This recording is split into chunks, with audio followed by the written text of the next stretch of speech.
The worst coffee I've ever had in Seattle. Just bite the bullet and go to Starbucks 50 feet away. Rude staff and price gouged $8 coffee. Waited in line for 2 minutes for 2 employees to finish their conversation. Do not get the milkshakes. The customer service was good, but the smoothies are absolutely terrible. Horrible customer service, says DKN297. Brennan, on the other hand, says hours are inaccurate and the staff is very rude to those who ask. Ask what, Brennan? Very rude service, Kristen says. Jacob had the ultimate insult. Just terrible? Not the terrible part. He said weak coffee. You don't want to say that to anybody in Seattle. Is all of this true? Stick around to find out later in this video. What's up, everybody? Today we are here in West Seattle, standing right off to the side from Current Coffee. Now, Current Coffee is the current talk of the town. Anyways, we're just gonna continue filming. It is one of the best coffee shops per reviews in all of Seattle. Now, I've been doing a lot of searching, okay? I've searched all over Google Maps. There are a lot of decent coffee shops above 4 stars. This one is at 4.9 stars, and there was another one that met the same criteria. However, it had less reviews, so we decided to go with this one. Now, upon entering the coffee shop, you can see a nice aesthetic interior. You can see they have different coffee beans for sale as well from local roasters. One of them is Bunbuna, which is in downtown Renton. Besides Bunbuna, they have another 2 all here from Washington. So if you want to pick up a bag of beans, you're welcome to. If you want to go upstairs, sit down and have a drink, inhale your donut like I did. I mean, we forgot to film it. I think we forgot. Maybe we have a clip somewhere. I inhaled that and then we laughed about not filming it because it was so good. And this here is an almond rhubarb coffee that I already started drinking. It's a specialty coffee, okay? This is not your Starbucks drinks that you get. I'm all for trying new things. Sometimes they work out, sometimes they don't. But this one, kind of a bittery sweet notes with a little bit of tartness. I am In no... other words, no. It's an acquired taste. It's definitely an acquired taste, but it's workable. Okay. You take it like 6 Cleanse your palate. Okay. Hold on. No, it's pretty good. It's pretty good. So like most coffee shops, this one does have a seasonal menu, and this is an almond rhubarb coffee, like I said, which they change them out from time to time. But like I said, if you're done with your lattes or your normal black coffees and you want to try something new, definitely stop by here and see what's on the menu. Now, one other notable mention is right across the street, we have Mio Posto Pizzeria. I was about to say cafe. And according to local sources, AKA Rich Bezos, who's filming, he's been there. I haven't yet, but he swears it's one of the best slices in West Seattle. And apparently also the clams are really good too. So that's another must that you must try. A margarita pizza and a limoncello shot, which apparently is very good for your gut. So it's right across the street. I would probably go to get a pizza first before you kind of finish off with a coffee, right? Coffee is more of a dessert thing. And as the true nature of Seattle goes, there's literally coffee on every corner. I mean, there's literally a coffee shop right next to it, and there's one right here. So, which is Current Coffee, the current one that we're talking about. I'm gonna keep making those jokes. So, and I bet you if we look hard enough, we'll find another cafe. Now, further south is actually the West Seattle Junction, which is essentially the business district of West Seattle. You have a ton of different pizzerias as well. You have coffee shops and other local businesses for you to check out. Now, what should you be doing in West Seattle besides grabbing a cup of coffee? Well, first of all, everybody knows Alki Beach, okay? Alki Beach is where you go throughout the summer. Pretty much, you don't even need a reason. In fact, I'm actually going there next week because Salty's on Alki, my distant relative is having a wedding over there. So apparently you can rent it out for weddings. But what's really cool about Alki Beach, Rich and I filmed a few different videos there. You of course have the beachfront where you can play volleyball, do bonfires. You have that long walkway all up and down where you can see the Seattle skyline and many other things that you can do over there. But really mostly people go there to just enjoy a walk, enjoy a nice evening, maybe a morning run, something of that nature. Now, as far as real estate goes here, real estate ain't cheap, okay? We're in Seattle, people. I just pulled up Zillow real quickly to look at the past sold houses here in the recent months. This is the cheapest one that I found that sold at $675. It's a 2-bed, 1-bath, just under 800 square foot home, and it will include some pictures, but you guys can see it's nothing special. It's nice, bright, you know, not brand new, nothing like that, but it's a home, 2-bed, 1-bath. For $675. Cheaper than other parts of Seattle, especially if you go towards downtown, Capitol Hill, Belltown, Wallingford, you know, those areas. But when it comes to the new construction scene, nothing's cheap. New construction here will be $1 million and up, depending on what kind of house you're getting. So our next stop is actually going to be in Lower Queen Anne. You'll see the most iconic scene of Seattle, of course, the Space Needle. So stay tuned and let's drive over there. Guys, the things we go through for you, I mean, we literally just got robbed. I mean, literally. Our money is out the door. Why? Because we paid for parking near the Space Needle here in the heart of Seattle. $20 for 0 to 2 hours is a highway robbery in my book, and I'm sure it is in your book.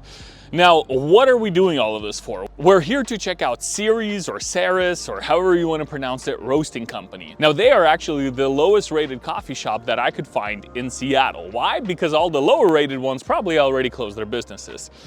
People complain like crazy about the customer service. I mean, you saw some of the reviews that we mentioned in the very beginning of the video. This is from them. Now we're gonna go and find out, A, how good is their coffee? Is it actually weak or not?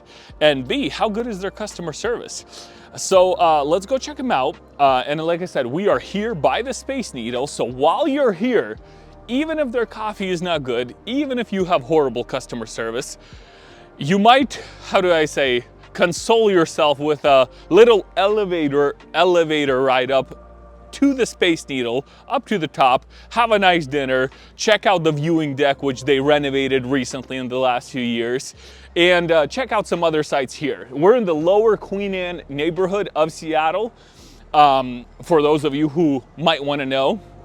And I'm about to walk into whatever art structure this is. Anyways, let's go.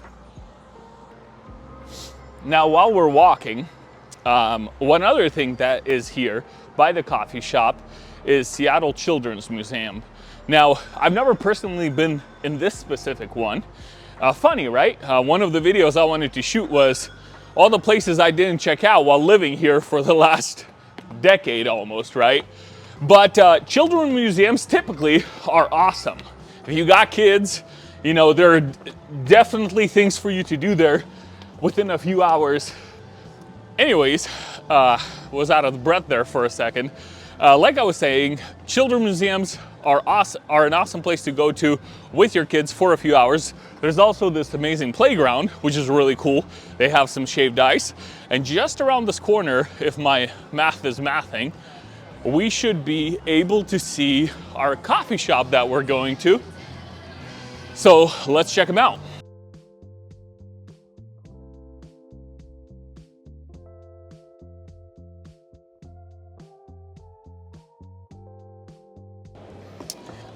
All right, moment of truth. Let's taste this watered down, horrible mango smoothie that the Google review people told me about.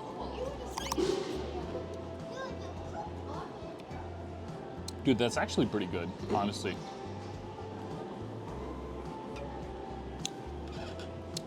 Like, it feels light and refreshing.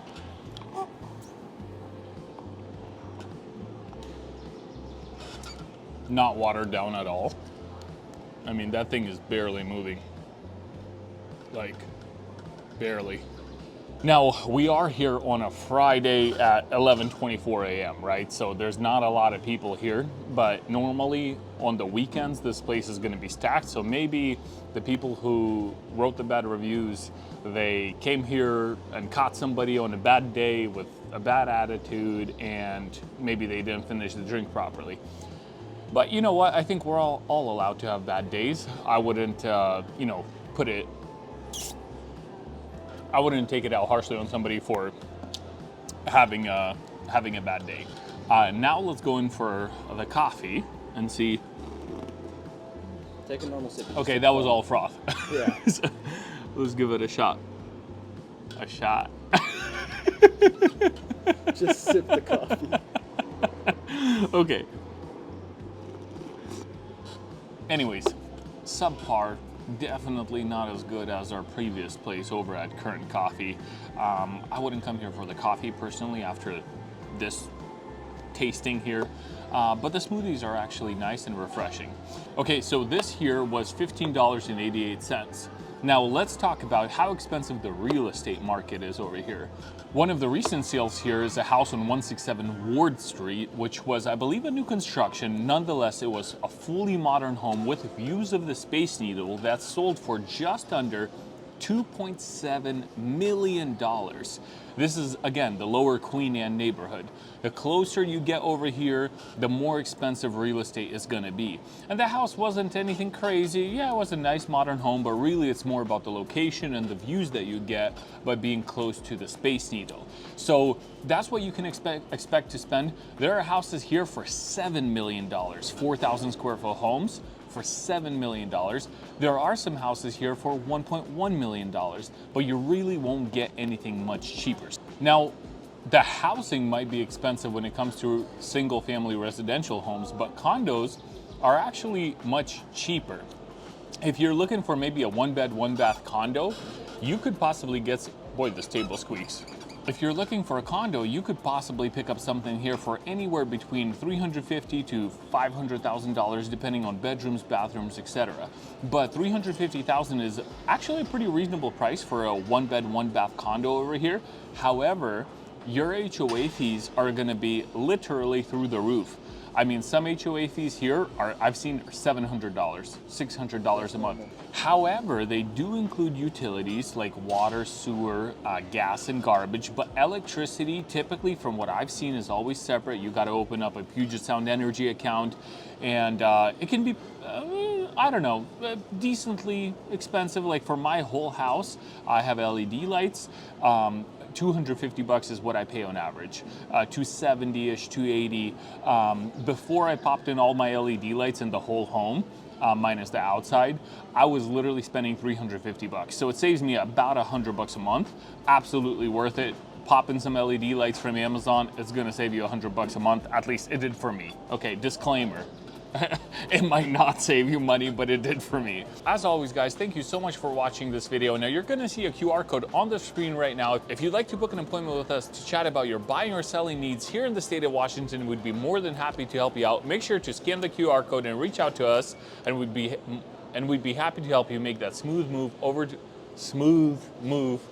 to the Seattle area. See you in the next one.